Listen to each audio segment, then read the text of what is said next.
health. So now I'll turn it right over to Bruce, who will provide a situational update, after which point we'll open it up to media partners for questions. Over to you, Bruce. Thanks very much, Kaylin, and thank you all for joining us today. Appreciate the opportunity to provide an update on our situation here at McMaster Children's Hospital. Like pediatric hospitals, children's hospitals across Ontario and really across Canada, McMaster Children's is under immense and increasing strain. This is caused by a surge of viral illness in children and youth, but it's also compounded by ongoing staffing pressures and further exacerbated by the impacts of delays in care for children and youth that we've experienced over the course of the pandemic. Inpatient occupancy for pediatric beds at McMaster Children's Hospital is extremely high, hovering around 130 or 140%. And the daily average of patients presenting at the McMaster Children's Hospital ED as of late has been nearly 200 per day. This is consistently 20% higher than our historical averages. What this has meant is exceptionally long wait times in our ED, and especially for patients who are requiring admission. They're often waiting well in excess of 24 hours. The number of patients having to wait in an emergency department for an inpatient bed is up 225% over our historical average. This situation is truly unprecedented, and the team at MCH and across Hamilton Health Sciences is putting forth extraordinary effort to manage this healthcare crisis. I am personally so grateful to every one of them. To address these challenges, we're taking in a wide variety of actions. We've expanded the footprint of our emergency department into other parts of the hospital so as to respond in the surge in volumes. We've opened additional beds on our inpatient units to care for the increased number of children and youth who are requiring hospitalization, including in critical care. We're leaning on virtual care appointments where they're appropriate to support families at home and to prevent unnecessary emergency department visits. We also are adjusting the number of daily surgical cases that we're performing. We're concentrating on same-day home surgeries, those that don't require hospital admission. We're doing this given the lack of inpatient bed availability. We've reduced our pediatric surgical activity requiring a hospital admission to 1 case per day or less than 5 per week, which is down from more than 15 per week. This, of course, may impact wait times for some surgeries, and it is very concerning to our surgical teams. We're working with our regional hospital partners to ensure an optimal use of pediatric capacity across all of the region and the province. Where possible, patients are kept in or sent to other hospitals with pediatric beds. Our partners, however, are also experiencing unprecedented volumes, and so that's requiring us to work collaboratively and cooperatively to support each other. We're temporarily modifying the MCH catchment area so that patients at hospitals and those transported by ambulance in the Kitchener-Waterloo, Wellington County, Cambridge, and Guelph areas are being sent to Children's Hospital at London Health Sciences Centre instead of to MCH. We're truly grateful to our partners at London Health Sciences. Now, this includes pediatric patients from Grand River Hospital, from St. Mary's General in Kitchener, from Cambridge Memorial, from Groves Community Memorial in Fergus, and from the Guelph General Hospital. This change doesn't apply to our NICU, our neonatology patients, who will continue to come to MCH, or critically ill children who continue to be transferred and really managed via the Ontario-led Critical process, which ensures that they have access and are cared for in the appropriate and most available pediatric ICU bed and site. We may also need to transfer some older teen patients requiring medical care and critical care to other HHS sites. As of today, we haven't transferred any patients within HHS. Transfers only apply to medically suitable patients, following discussions between the pediatric and adult teams and physicians. and where the treatment for the pediatric patients would largely be similar to that we would provide for pediatric patients at MCH. Staff and physicians at the Juravinski Hospital caring for pediatric patients are going to be remotely supported as necessary by their colleagues at MCH. And both teams will continue to evaluate these services as and if they unfold. We've also collaboratively implemented here at McMaster Children's the provincial direction that provides for care of some teens 14 plus in adult community hospitals around the province. Those are hospitals that also have pediatric capacity. As well, we've implemented protocols that support the transfer of 16 and 17-year-old surgical patients as appropriate from McMaster Children's to the Juravinski and Hamilton General Hospital sites of HHS. The Juravinski Hospital would support general surgery, plastic surgery, and urology surgical cases, while the Hamilton General Hospital will support orthopedic, trauma, orthopedic, trauma, and ENT cases. Now, I do want to note at this time that trauma patients who are 16 years of age and older currently and for many years have received care at the Hamilton General Hospital if required. So we know our teams have this capability and capacity. Again, we haven't transferred any MCH patients as of today, and the decisions about this will be made on a case-by-case basis as necessary. Now, we certainly recognize that the impact of these very difficult decisions is large and troubling for some patients, parents, and families that we serve. We're grateful for their patience as we make these changes only to ensure that we can maintain continuity and access to the highest quality of care for critically ill children and youth in our community. I want to take this opportunity as I close to sincerely thank and to appreciate the work of all of our staff and physicians in supporting our patients and families at what is a very difficult time. With that, Kaylin, I'm pleased to turn it back to you. Thanks so much, Bruce. So now we'll open it up to questions for media partners who have them. So we'll allow one initial question and one follow-up per participant. If you have a question, just raise your hand and we'll go in order. Okay, first we have Joanna from the Hamilton Spectator. Go ahead, Joanna. Hi, thanks so much for this today.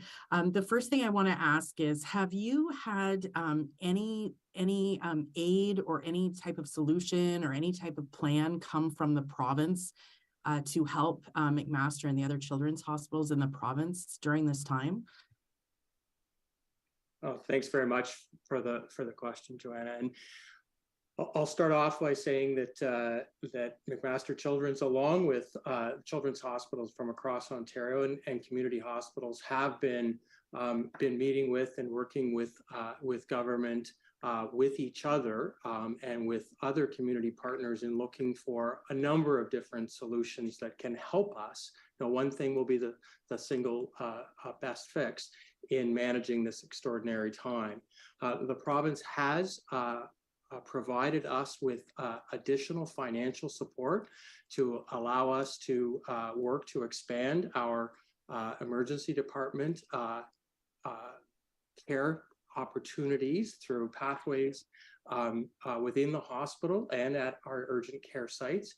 We have had support in opening our additional beds, and we do have support in working with our partners under the support of Ontario Health, one of government's agencies, on a daily basis to drive capacity and flow.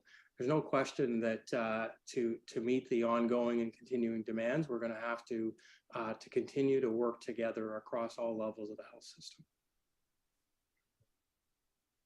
Thanks so much for that. Are you able to give us a number on how much financial support that you've received from the province for expanding the emergency department and opening new beds? Yeah, thanks, Joanna. The province has flowed $1.3 million prorated to, and I want to be perhaps more specific, to allow us to enable alternative pathways to help to support our emergency department volumes at this difficult time. And we're using those funds in a number of different ways to ensure that we have appropriate pathways for children and youth who may not require the highly specialized care of the McMaster Children's Hospital Emergency Department, but do need to receive assessment, care, and potentially treatment. Thanks, Bruce, and thanks, Joanna. Any other questions? From me? In general, thanks. I would love another question if I have the time. Yep. I just have Jason has raised his hand, Joanna, so I'll Sure. go to him first. I'll just give everyone a chance to ask initial questions and then we can do another circle. So Jason, go ahead, and can you just introduce yourself and your outlet, please? Hi, yes, everyone can hear me, correct? Hello? Go ahead. Oh, sorry, okay, I was, yeah, sorry. I still don't have a grasp on how many are actually hospitalized. Jason, sorry, Jason, your audio is really choppy. Could you try speaking up? Or Hello, can you hear me? It's a little better. Still not clear though. You can also type, if you'd like, you can type your question in the Q&A function if that's easier.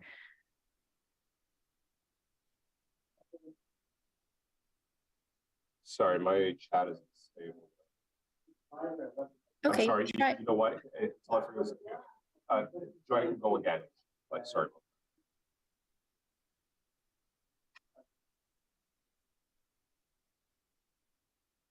Okay, having a hard time hearing Jason. So let's Jason, feel free to put your hand back up in a few minutes. Yeah.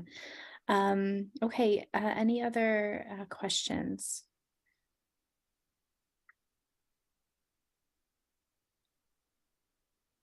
Okay, not seeing any hands. Joanna, did you want to go ahead? Thanks so much. The province has not put in a mask mandate. They've only put in a strong recommendation. Does that go far enough? You know, would you like to see a mask mandate? Do you have any confidence that people will mask with just a recommendation? Do you want, I can take that. Yeah, go ahead, Leslie, thanks. Yeah, so certainly we do support Dr. Moore's strong recommendation on masking indoors and encourage everyone to wear a mask, get their COVID vaccine and booster, and to get a flu shot, including children. So, and has been from the beginning, noting that masks are mandatory in all of our hospitals. So certainly can comment to that, and hope that addresses your question, Joanna. Thanks, Leslie. Jason, go ahead and try again. Hi, can you hear me now? A little better, yeah, go ahead. Okay, sorry, just on a side note, my chat, it's disabled right now. I can't send it. So that's to speak up. Sorry, I'm just out of curiosity, up to date today, what is, like how much fast is MCH at this point in time?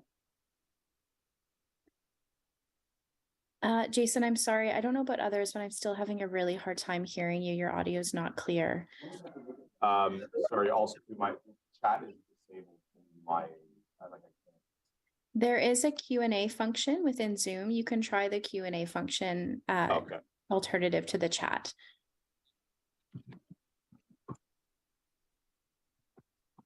We'll just give Jason a moment. Joanna, do you have a new question? I do, thanks. I'm looking to see how you're doing on supplies. The update that came out last week said that you're running low on supplies. What supplies are you running low on, and how low are you? Thanks very much, Joanna. Maybe I can pass that question to Dr. Michael Janakis, who can speak to some of the challenges we're experiencing in the ED. Thank you, Joanna. The main challenge in terms of things we need to care for patients is on the human resource front in terms of staffing and skilled staff to care for sick patients. There are challenges within the system that exacerbate this, and when parents have unwell children, things that they can do to help them feel better. So the current capacity surge is challenged even more when there's not enough Tylenol or Advil in the system, as well as common antibiotics shortages in the system. I know that various levels of government are working to correct those things, but in a capacity surge, you need all aspects of the system working at above regular capacity to be able to deal with these things. So the main shortages from a medical perspective were around some common antibiotics and some Tylenol, and we're hopeful that solutions will be coming forward in the short term to help with that part of the equation. And I'll add to that we are now starting to experience some challenges as we've expanded our bed capacity with some of the other equipment associated with care for these children and youth. Things like pumps that are really for timely and appropriate medication administration, and also really uniquely cribs. Certainly this surge is particularly impacting younger children, and so we're starting to exceed our supply of appropriate beds, cribs, for these children. And so working with partners, hopefully to address that. But it really speaks to the magnitude, Joanna, of the surge that is pressuring us right now. Thank you. So I see that Jason has posed his question in the Q&A section, so I'll just read that out. Bruce, perhaps you can start this one. So the question is, what's the capacity right now at McMaster Children's? Thanks very much, Jason. So I think what you're really asking is what's our occupancy relative to our baseline capacity, and as of this morning, our occupancy was 130% in our inpatient pediatric units. That as well, we had 15 patients who had been admitted to an inpatient bed, but were still in the ED because we did not yet have the staffed and bedded space to accommodate them. Our ICU was on the level 3, so the most specialized and advanced ICU beds for the sickest of kids. We were running at 109% capacity. We had surged into other parts of the hospital. Those numbers really have been, unfortunately, quite consistent over the last month, and we anticipate them to continue to be at similar levels going into the next few weeks. Thanks, Bruce. Joanna, is that a new question? Yes, it is, if it's possible. I'm looking to find out, can you talk a bit about what it's like for your staff and for parents at the hospital right now, whether they're inpatients or whether they're in the emergency room? Like, what is it like there? What is that atmosphere like there? Thanks very much, Joanna. It is absolutely extremely challenging for our staff as they support but also empathize with families and with these children. I'd like to invite Dr. Peterson to share some of his reflections.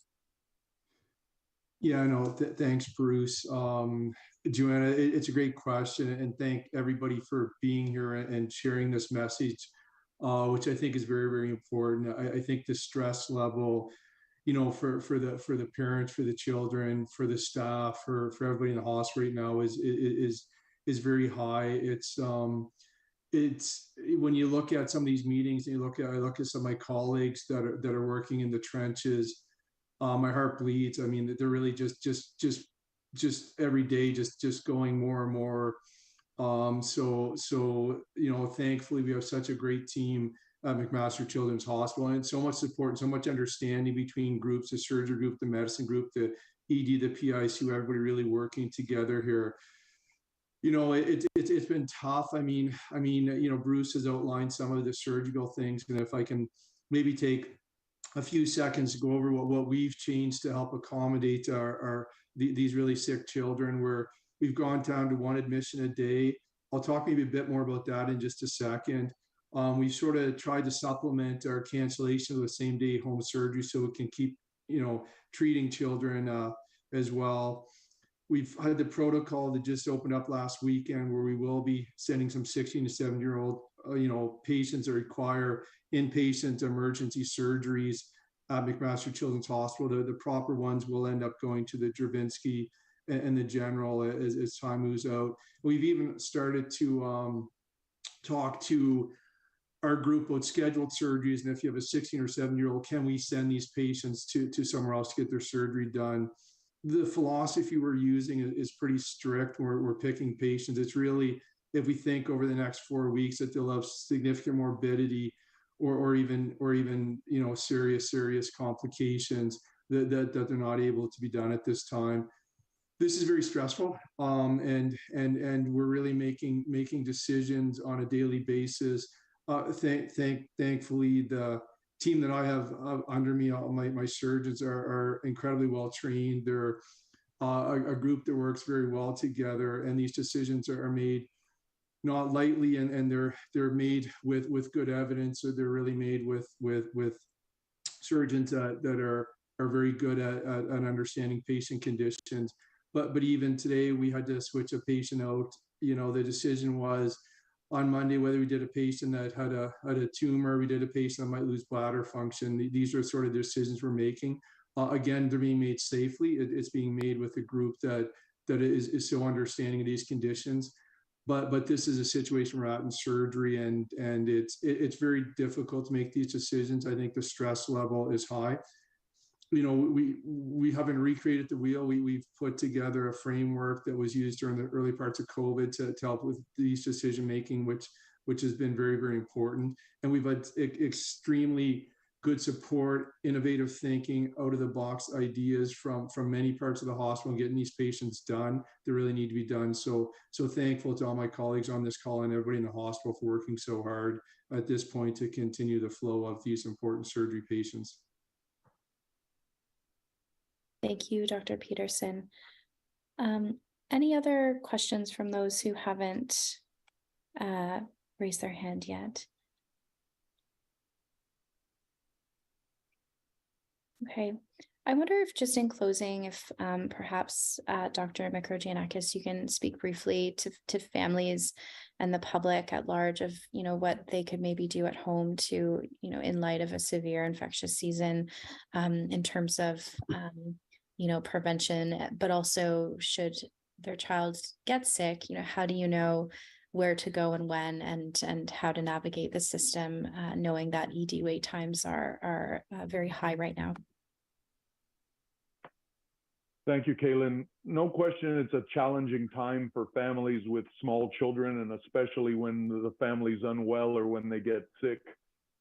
Trying to do our best to mitigate illness or minimize illness or prevent illness would be the first strategy. And that's where the strong recommendation around masking has come. We know most of these respiratory viruses are spread through coughing and through regular interactions. Clearly, masking worked when we were focused solely on COVID as the main virus we were trying to prevent. Now the problem is, with all these children getting sick at the same time, it overwhelms the capacity in the hospital systems and the care systems. So influenza vaccination to minimize illness and severity of illness, along with masking to prevent our children from getting sick, or if they are starting to feel sick and coughing, from spreading it amongst other children. Once your child is unwell, obviously families want to make sure that they're being assessed and cared for. Our request would be that families explore the appropriate level of access in the healthcare system to get their child assessed. So your family physician, your family medical team and their availability, your community resources, urgent care centers, we're increasing our education and our support to all of these areas to expand their comfort and potentially their capacity for dealing with regular viral illness within children. Once it becomes difficulty in breathing and respiratory differences as opposed to coughing and fever, again, your community hospital can help initiate things and then help to triage which children need to be admitted, which children can stay close to home in their community center, and which children might need to go to a higher level of care, such as a children's hospital. So I guess those are the best ways I can summarize trying to mitigate the level of illness in your own home, in your own family, and in our communities through immunizations and beginning to use masks again, and then appropriately accessing the healthcare system at your local levels so that singular areas aren't overwhelmed by the number of patients, that we can try and care for all the patients needed through our community partners in their offices, through our regional emerge departments and urgent cares, and along with our children's hospitals supporting them. Thank you, Dr. Microgiannakis. Unless there are any further questions, we'll wrap. If you do have a follow-up, please follow the usual process for media inquiries to HHS. We're happy to work with our experts to get your response. Joanna, one final question. Go ahead. Thanks so much. I'm looking to find out, where things are going from here, where you expect them to go from here. I know you don't have a crystal ball, but is there any sign of this peaking yet, or do you only expect it to get worse over the winter months when you traditionally sort of have this respiratory season? Like, what are we facing here in the coming weeks and months? Maybe I'll take the first response to that, Joanna, and then I will refer it to Dr. Microgiannakis. Certainly, we are planning for this to continue, and for the possibility that the convergence of RSV, influenza, COVID-19, and other viral illnesses, along with the impacts on delayed care, will cause this to surge even further. There's a lot of time left in what is traditionally the children's viral season, and so we really have no choice but to plan for the possibility that this will continue and in fact get worse. With some of the measures that we've talked about from a public perspective, and certainly the actions that we're taking to try and mitigate, we're hopeful that we can improve things, but we really do not have the option to do anything but to assume a continuation. Maybe I can turn it to Dr. Microgiannakis to just say a little bit more about the fall viral surges and what that really means in most years and potentially this year. Thank you, Bruce. Thank you for that question, Joanna. Pediatrics goes through respiratory illnesses every winter, and we go through a surge that challenges our hospitals and our capacity on a regular basis. In a regular winter, our pediatric teams have about 40 patients admitted in regular times, and in winter surges, we need to have 55 patients in the hospital during the regular viruses of RSV and influenza. With the success of what we did against COVID by using masks and preventing viral illness, what we're seeing now is we are going to have 3 winters combined into one. So the winter surge of 2020 that never happened, the winter surge of 2021 that didn't happen, and now the winter surge of 2022, the young children that haven't seen these viruses before, the RSV virus, the influenza virus, and some of our other common viruses, are all getting sick at the same time. So where our previous surges would push us up to needing 55 inpatient beds at the Children's Hospital, we are now at 75 to 80 inpatient beds and straining the intensive care unit and the wards. So my simplest way of describing this is we are seeing 3 winters in one, 3 winter surges in one. And we've started earlier than we usually do. Usually the winter surge begins in December, peaks in January, February. We saw this starting in October and now November. And so it's going to be longer and likely require more supports from a hospital system and challenge our hospital capacity and our responsiveness to sick children and our supports for sick children more than we've probably ever seen in my career. Thanks, Angelo. Okay, so we'll wrap there. Thank you again to all of our leaders and media partners for making time for this today. Again, if you have follow-up questions, please send them via email per the usual process, and we're happy to respond. Otherwise, thank you, everyone, and